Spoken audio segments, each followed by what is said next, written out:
SSP Global Jobs, the first job consultancy of Haryana.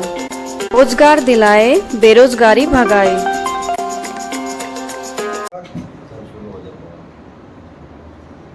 हमारे नजर कार्यक्रम में आप सबका स्वागत है। हमारा आज का जो विषय है वो एग्जैक्ट पोल को लेके है।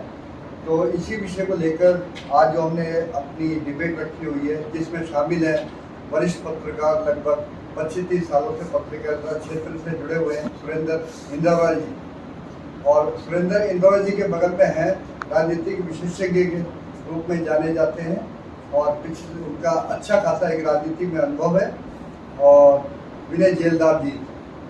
तो आज का जो हमारा विषय है वो एग्जैक्ट पोल को लेके है। तो इंदौरा जी, एक बार आप बताएंगे कि मतलब कि ये 400 पार वाला जो सिस्टम है वो क्या है? क्या एक अफवाह है या उसमें कहीं सच्चाई आपको नजर आ रही है? देखिए पवन जी, एग्जिट पोल ने जो दिखाया है, कई बार एग्जिट पोल फेल हो चुके हैं पहले, और एग्जिट पोल इस बार जो दिखा रहा है बीजेपी को बढ़त में दिखा रहा है। मुझे नहीं लगता माहौल को देखते हुए जिस हिसाब के चुनाव हुए हैं इस बार, भाजपा ने जो चुनाव लड़ा है इस बार, भाजपा के पास इस बार कोई ऐसा बड़ा मुद्दा नहीं था जिसको लेके पब्लिक अट्रैक्ट हो जाए। दूसरा, एंटी इनकम्बेंसी भी भाजपा के में देखने को मिली है इस चुनाव में, एंटी इनकम्बेंसी भी। तो जब एंटी इनकम्बेंसी भी है, भाजपा के पास में कोई बड़ा मुद्दा भी नहीं है, तो पब्लिक जो है भाजपा को वोट क्यों देगी इतना ज़्यादा? हकीकत है कि भाजपा को वोट कम दिया है। अलायंस कांग्रेस इंडी जो अलायंस है उसको ज़्यादा तवज्जो भी दी है। मैं ये नहीं कहता कि पूरी तरह सारा वोट ही उसमें कन्वर्ट हो गया है। कहने का मतलब है कि जो भाजपा 2019 में जिस पोजीशन पे थी, मुझे इस चुनाव में भाजपा उस पोजीशन पर दिखाई नहीं दी। इसलिए जब इस पोजीशन पे ही नहीं है तो एग्जिट पोल किस तरह से भाजपा को बढ़त में दिखा रहा है, मेरी समझ से बाहर है। ये क्यों दिखा रहा है, किस एंगल से दिखा रहा है, कौन सा कौन है, एग्जिट पोल जो दिखाने वाली एजेंसीज है उनकी मंशा क्या है, ये मेरी समझ में नहीं आता। क्योंकि देश की जितनी भी स्टेट है, एक भी स्टेट शायद नहीं है, मुझे नहीं लगता कि जिसमें भाजपा 2019 के चुनाव की बजाय इस बार बढ़त लेके आ रही है। इवन साउथ की अगर बात कर लें तो साउथ में भी पार्टी जो भाजपा है, इनको ये लग रहा है कोई नया चेहरा देख के, नई पार्टी देख के, वो क्षेत्रीय पार्टी से परेशान होके भाजपा को सिर्फ वोट डाला हो। लेकिन एग्जिट पोल में जो दिखा रहे हैं वो भी इस प्रकार से दिखा रहे हैं कि भाजपा वहां भी गेन नहीं कर रही है। तो एग्जिट पोल इतना बढ़त में कैसे दिखा रहा है, मेरी समझ नहीं आ रहा है। तो विनय जी, आप भी ऑब्जर्व करते आ रहे हैं पिछले 10 साल से जो राजनीति के भाजपा भारतीय जनता पार्टी जब से सत्ता में आई है, तो आपको क्या लगता है कि अब इस बार 400 पार संभव है? जैसे भारतीय जनता पार्टी खुले मतलब एकदम ओपनली कह रही है कि भारत 400 पार है, हम बड़े आराम से सरकार बनाएंगे। तो इस विषय में क्या आपका कहना है? मुझे देखिए, 400 पार भारतीय जनता पार्टी का एक नारा था, ना एग्जिट पोल का नतीजा है, ना जनता उनको इतना मैंडेट दे रही है। बाकी रही बात मीडिया चैनल्स की, जो एग्जिट पोल आजकल चला रहे हैं वो तमाम वो चैनल्स हैं जो भारतीय जनता पार्टी का लगातार पिछले 10 साल से गुणगान करते आ रहे हैं। ना कभी उन्होंने जनता के किसी मुद्दे के ऊपर कोई डिबेट बहस की, ना उनके किसी एंकर की इतनी हिम्मत है कि वो गृह मंत्री से या देश के प्रधानमंत्री से किसी मुद्दे पर सवाल पूछ सके। तो ये उनकी मजबूरी है। अब जो सरकार की तरफ से उनका आदेश है उसी हिसाब से उनको एग्जिट पोल चलाना पड़ेगा। और इतना ही दबाव में उन एजेंसीज होते थे, उनको हटाया गया। चुनाव आयोग के अंदर एक नई नीति लाई गई, चीफ जस्टिस की जरूरत नहीं है, 2 सत्ताधारी दल के नेता होंगे और एक नियुक्त करेगा। और उसके अंदर जब चुनाव आयुक्त नियुक्त किए गए तो पहले जो चुनाव आयुक्त थे उन्होंने इस्तीफा दे दिया इन चुनाव से पहले। उनके भी अपने कारण थे, अब वो कुछ भी बताएं, मगर एक्चुअल कारण यही था वो दबाव में सरकार के में गलत काम नहीं करना चाहते थे, इसलिए उन्होंने इस्तीफा दिया। फिर आनन फानन में इन्होंने अपने 2 नए चुनाव आयुक्त को नियुक्त किया। चुनाव आयोग ने पहली प्रेस कॉन्फ्रेंस में कहा था चुनाव में किसी तरह की दिक्कत परेशानी नहीं आएगी, आप हम पे विश्वास करिए। मगर लगातार इतनी लंबी शिकायतों की फहरिस्त इस चुनाव के दौरान चुनाव आयोग के पास पहुंची है और उनके अंदर से उनका अभी तक समाधान नहीं किया गया है। तो चुनाव आयोग स्वयं जब संदेह के घेरे में है तो चुनाव के नतीजों पर जनता कैसे विश्वास कर सकती है, ये भी एक बात सोचने का विषय है। 2014 के अंदर मैंडेट भारतीय जनता पार्टी को मिला था, उस समय कांग्रेस का लंबा शासन हो गया था और भारतीय जनता पार्टी ने जितने भी वादे किए थे, लोगों को लगता था, जनता को लगता था अगर ये वादे पूरी करती है सरकार तो देश में हकीकत के अंदर बेरोजगारी दूर होगी, देश खुशहाल होगा। मगर 10 साल बीत जाने के बाद देश के अंदर सबसे अधिक बेरोजगारी बढ़ी, महंगाई सबसे अधिक बढ़ी है। आप जीडीपी रेट की बात करें, पर कैपिटा इनकम के अंदर हिंदुस्तान बहुत पीछे है, और बहुत सी ऐसे पॉलिसीज हैं जिनके अंदर हिंदुस्तान हमेशा आर्थिक मुद्दों पर भी पीछे रहा है। मगर मीडिया चैनल्स द्वारा तरोड़ मरोड़ कर जो भी आंकड़े जनता को दिखाए जा रहे हैं वो भ्रमित करने वाले हैं। अब आप देखिए, एजेंसी जो सर्वे कर रही है, किसी ने भी यही नहीं देखा कि उस एजेंसी की कितनी सत्यता है, उस एजेंसी के पिछले सर्वे कितने सटीक रहे, कहाँ पर किस किस देश में उन्होंने सर्वे करे हैं, और उनका आंकड़ा जो रहा है वो कितना सटीक रहा है।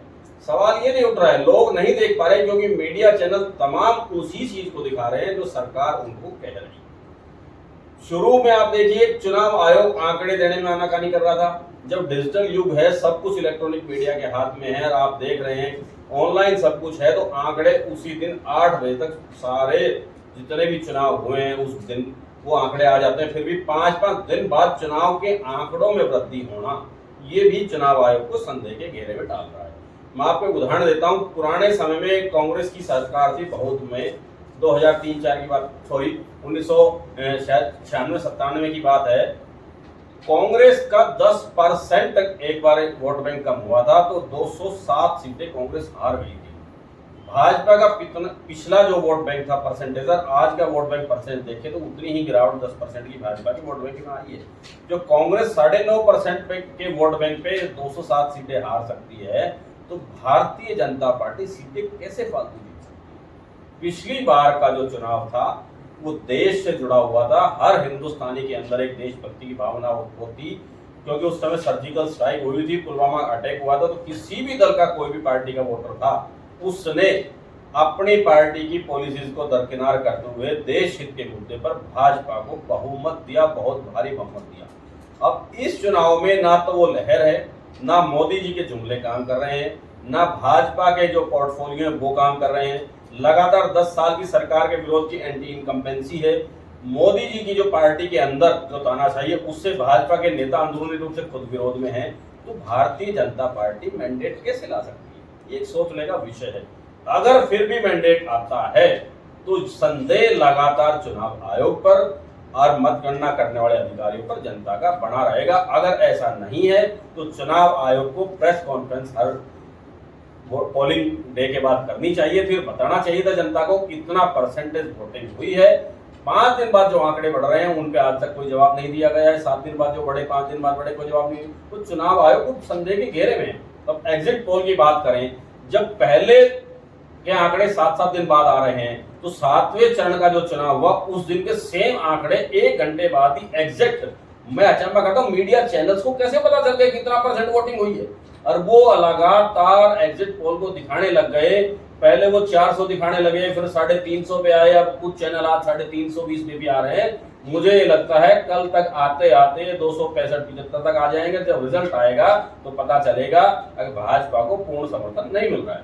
उसको मैं बात एक उदाहरण देता हूं आपको, क्योंकि मोदी जी ने स्वयं अपने एक साक्षात्कार इंटरव्यू में कहा है कि हमारे दरवाजे हर एक राजनीतिक दल के लिए खुले हैं। राजनीति में ना कोई स्थायी दुश्मन होता है, ना कोई दोस्त होता है।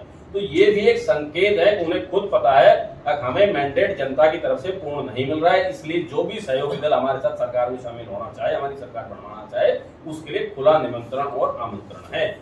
मगर जनता इतनी गहनता से नहीं जा सकती, इसलिए मीडिया चैनल्स का जो चौथा स्तंभ देश का गिना जाता है, मैं कम से कम उनसे उम्मीद करूंगा वो तो सच्चाई जनता के सामने रखें। क्योंकि अगर लोकतंत्र की हत्या में अगर वो शामिल हुए तो देश कभी भी उनको इस काले इतिहास के अंदर याद रखेगा।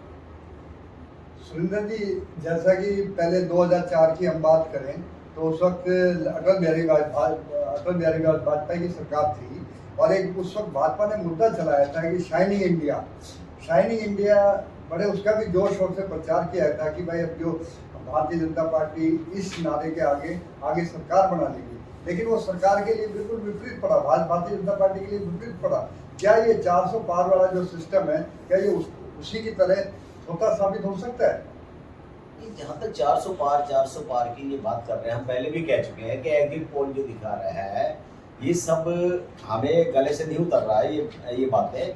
400 पार किस तरह से 400 पार ये आ जाएगी इनकी सीटें, जबकि इस बार देखिए बीजेपी वालों से कहीं से जैसे बात होती है तो वो कहते हैं कि साउथ क्षेत्र में इस बार जो पार्टियां हैं, जो क्षेत्रीय पार्टियां, उनसे लोग परेशान हो गए और भाजपा को वो देखना चाहती है कि नई पार्टियां, चलो इसको मौका दिया जाए।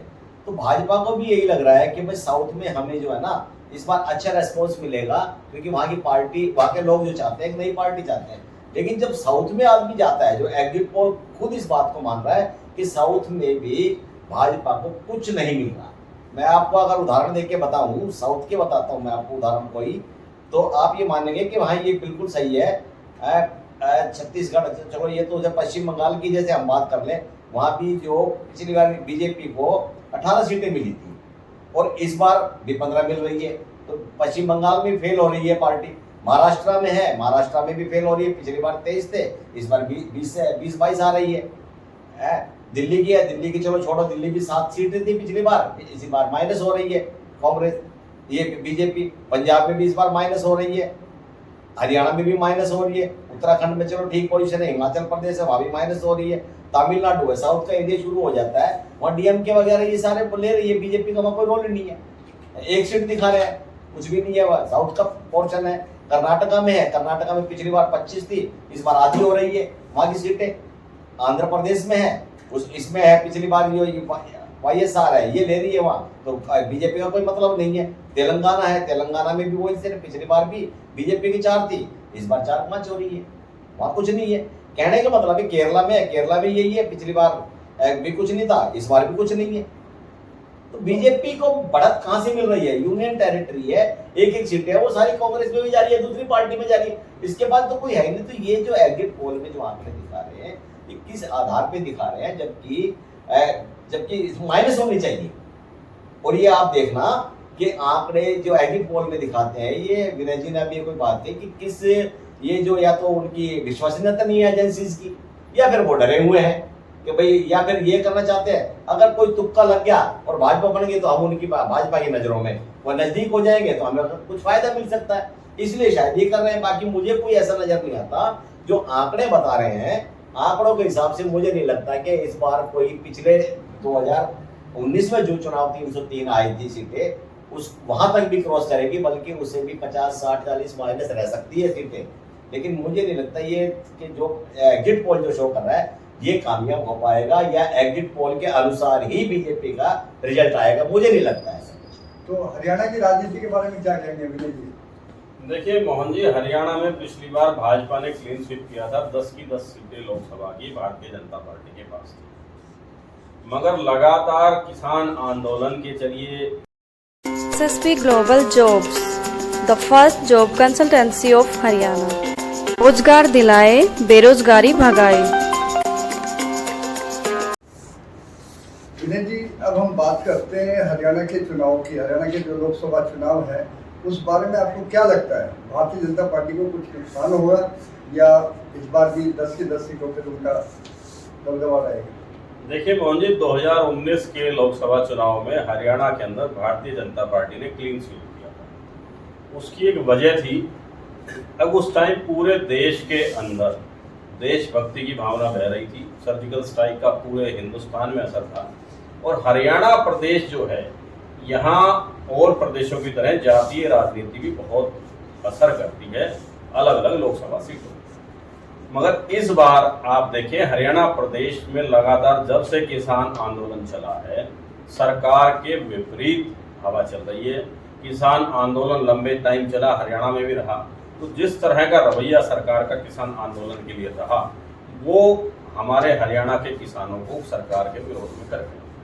दूसरा सबसे बड़ा मुद्दा हमारे यहाँ जाट लैंड है, तो जाटों का लंबे समय से मुख्यमंत्री का कोई कैंडिडेट ना होना, सत्ता में ना होना, वो भी एक उनको विरोध में सरकार के रखता चला। तीसरा मुद्दा इस बार ये रहा, अब हमारा हरियाणा है और आसपास के जो स्टेट्स हैं, जैसे राजस्थान है, पंजाब है, हरियाणा है, आधा यूपी है, बिहार, ये स्टेट्स है जहाँ सबसे ज्यादा सैनिक लोग जो है, घरों से लोग सेना के अंदर जाते हैं, सबसे ज्यादा सैनिक हैं। और हरियाणा के सैनिक तो हमेशा हर युद्ध के अंदर, आप कारगिल का युद्ध देखें, या और इस किसी भी तरह की सर्जिकल स्ट्राइक और जो जितने भी भारत पाकिस्तान का युद्ध हुआ, चाइना का हुआ, हरियाणा के वीर सैनिकों ने हमेशा शहादत दी है।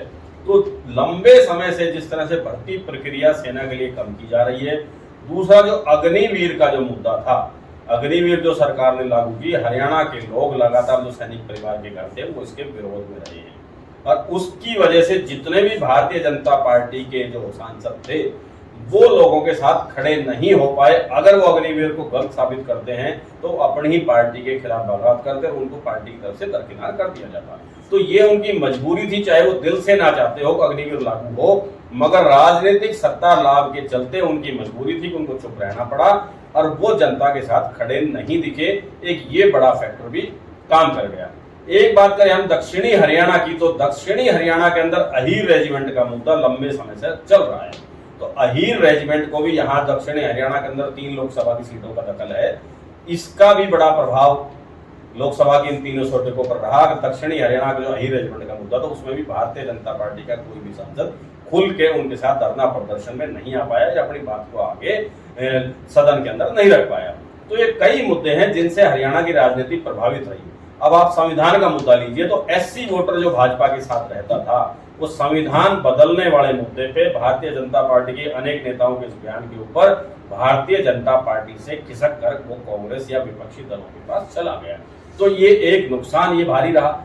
जाट वोट बैंक खिसक गया, किसान 50% किसान आंदोलन की वजह से सरकार से खिसक गए।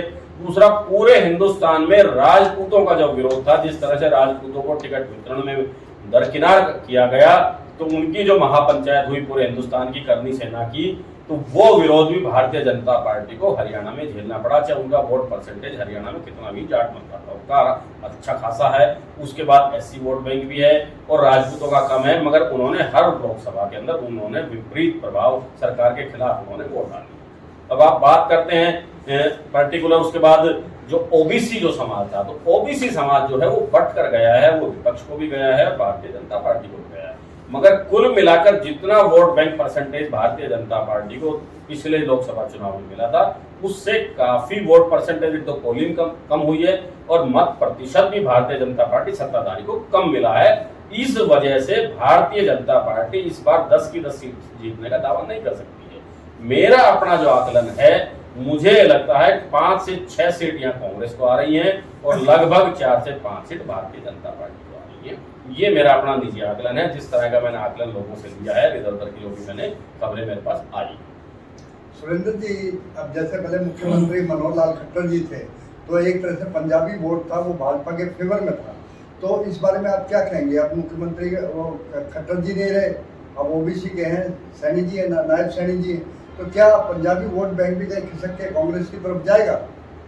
और जी, जहाँ तक मुख्यमंत्री बदलने का इनका सवाल है, मुख्यमंत्री बेशक नायब सिंह सैनी हैं, लेकिन इनडायरेक्ट में मनोहर लाल खट्टर जी का मुख्यमंत्री के पद पे चाहे लीगल तौर पे ना हो, लेकिन पार्टी में सरकार ने दखल अंदाजी उनकी पूरी है।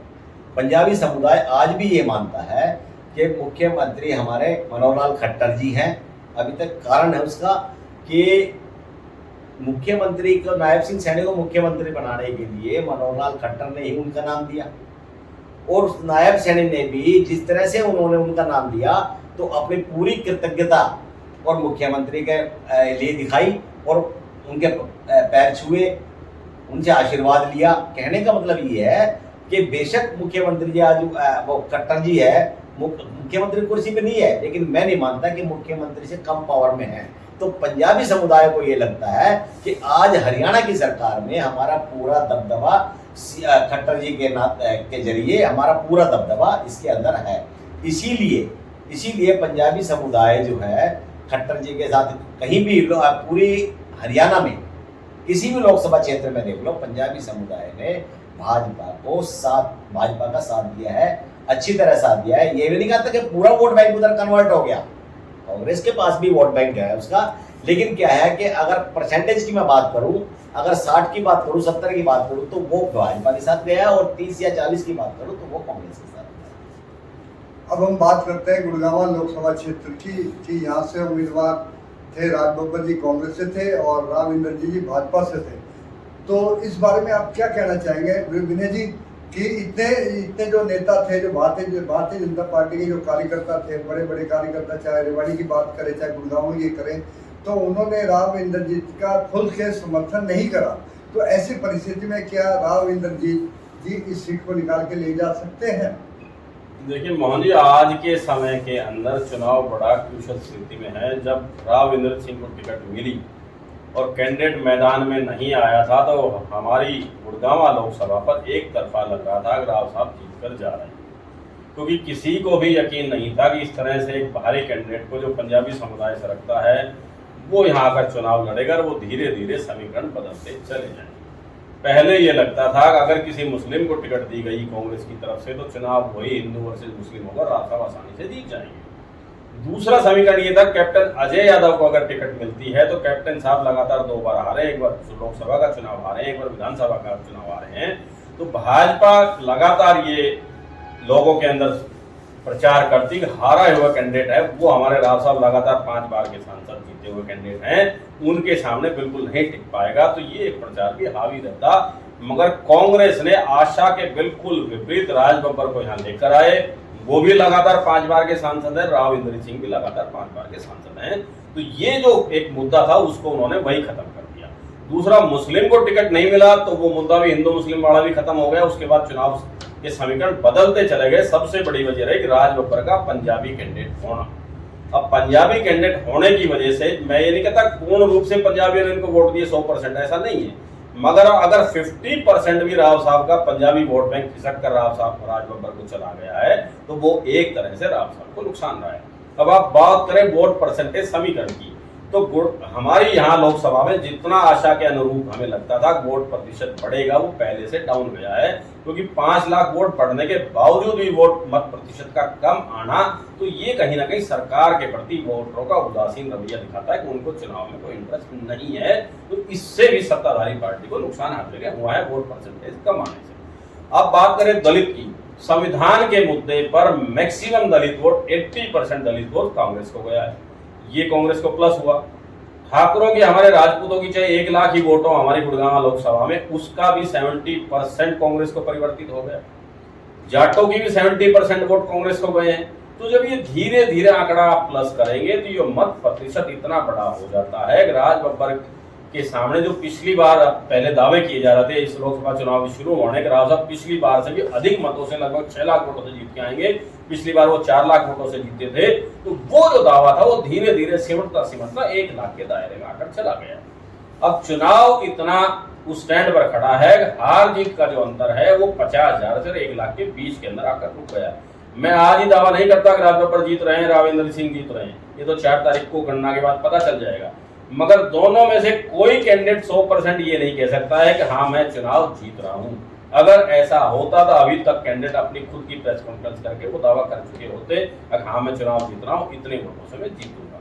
तो ये भी एक बड़ा ही संचय है। दूसरी बात, इस बार मतदाता सरकार से डरे हुए हैं। जो व्यापारी मतदाता है, बाजार के मतदाता है, वो खुलकर कोई नहीं बताना चाहता कि हमने किसको वोट दी है और हम कितनी वोट हमने किसको पोल किया, कौन सी सरकार बढ़ेगी, क्योंकि वो डरा हुआ है। उन्हें लगता है अगर भाजपा की सरकार आ गई तो अगर हमने कांग्रेस के मतदाता के लिए समर्थन बता दिया तो हम आगे हमें परेशान किया जाएगा, और अगर हमने भारतीय जनता पार्टी के लिए कह दिया वोट हमने भारतीय जनता पार्टी को दिया और सरकार कांग्रेस की आ गई तो फिर हम दुविधा की स्थिति में आ जाएंगे। इसलिए जो व्यापारी मतदाता है, जो शहर का मतदाता है, वो साइलेंट रहना ज्यादा पसंद करता है, इसलिए ये पूर्ण रूप से हार जीत का आकलन अभी नहीं लगाया। अब इंदौरा जी, आप राव इंद्रजीत जी के साथ काफी समय से रहे और इस चुनाव में भी आप उनके चुनाव प्रचारक में भी देखा, तो आपने ग्राउंड लेवल पे क्या देखा कि राव इंद्रजीत के साथ उनके समर्थक थे और भारतीय जनता पार्टी भी थी, तो कितना उनको सहयोग कर रही थी? देखिए मोहन जी, इनके चुनाव प्रचार की जहाँ तक बात है तो भाजपा, एक बार पुरानी टाइम की बात है जब रणधीर सिंह कापड़ीवास ने एक स्टेटमेंट दी थी, असली भाजपा और नकली भाजपा। तो अभी भी ये बीजेपी जिस तरह से चुनाव से दूरी बना के रखी, बीजेपी के सारे लीडर्स ने राव इंद्रजीत सिंह के चुनाव से, मुझे शायद यही लग रहा है कि वो कापड़ीवास जी ने जो असली और नकली की बात कही थी, ये बीजेपी वाले अभी भी उस असली और नकली को ही समझ रहे हैं कि एक नकली भाजपा है और एक असली भाजपा है। तो राव इंद्रजीत सिंह के चुनाव में एक भी आदमी सिर्फ 2 आदमी को छोड़ के 2-3 आदमी हैं, 1-2 बार गए थे, उन्होंने मंच संभाला है। उसके अलावा कोई भी बड़ा नेता जो अपने आप को ये कहता है कि आज मैं टिकट का दावेदार हूँ, और मैं ये भी मानने को तैयार हूँ कि हर आदमी जो बड़ा है, जो टिकट की दावेदारी कर रहा है, उसके पास में 10-5 हज़ार वोट का अपना जौहरा भी है। 10-5 हज़ार वोट उनके कहने से आ भी जाएगी, उनके खड़े होने से आ जाएगी। अब जैसे सतीश यादव जी हैं, भाजपा में अभी आए हैं, निर्दलीय चुनाव लड़े, 35,000 वोट लेके, बड़ा अच्छा वोट बैंक मान सकते हैं हम उनका। दोबारा भी चुनाव लड़ा, नगर परिषद का अपनी वाइफ को चुनाव लड़ाया, उसमें भी अच्छा प्रदर्शन उन्होंने किया। तो मैं ये मान के चलता हूँ उनके अपने पास अपना 5-10 हज़ार का वोट बैंक है।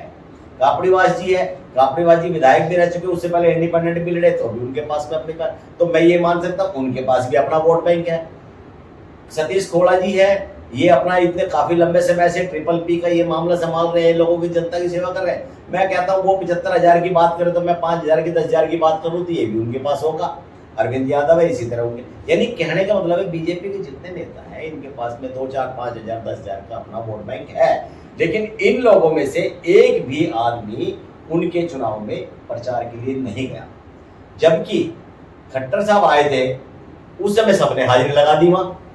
मैंने उसके ऊपर एक लिखा भी था, आर्टिकल में लिखा था कि राव से दूरी और मनोहर लाल से मिलना मजबूरी।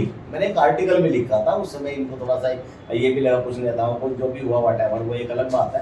तो ये उनके पास गए और उन्होंने राव इंद्रजीत सिंह का नाम लिए बगैर वोट मांगे कि कमल को खिलाओ, भाजपा को वोट दो, लेकिन राव इंद्रजीत सिंह का नाम नहीं लिया। दैट मीन्स कि ये समझते हैं कि भाजपा आज भी असली और नकली है, रेवाड़ी के अंदर कम से कम है।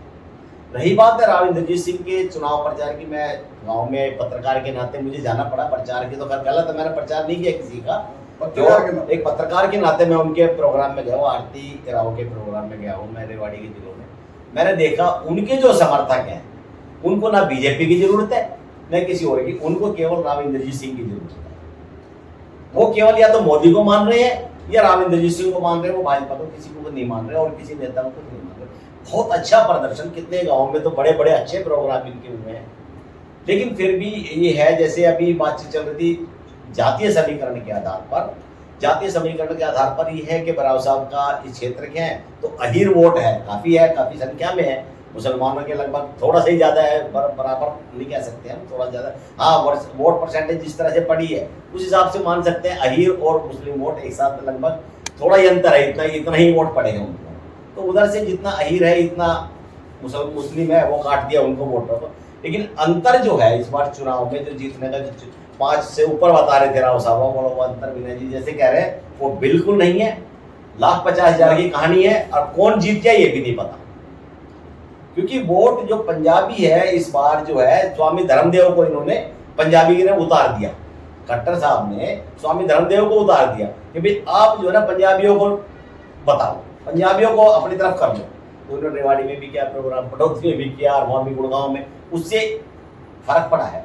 लेकिन राज पर जो पंजाबी समुदाय से ये बातें भी चल के सामने आ रही थी कि पंजाबी ये कहते हैं यार फर्स्ट टाइम हमें इस लोकसभा सीट पे कोई पंजाबी नेता मिला है, इसलिए हम पंजाबी के साथ जाएंगे। तो काफी वोट बैंक रेवाड़ी का तो 30% में मान सकता हूँ, लेकिन गुड़गांव में 50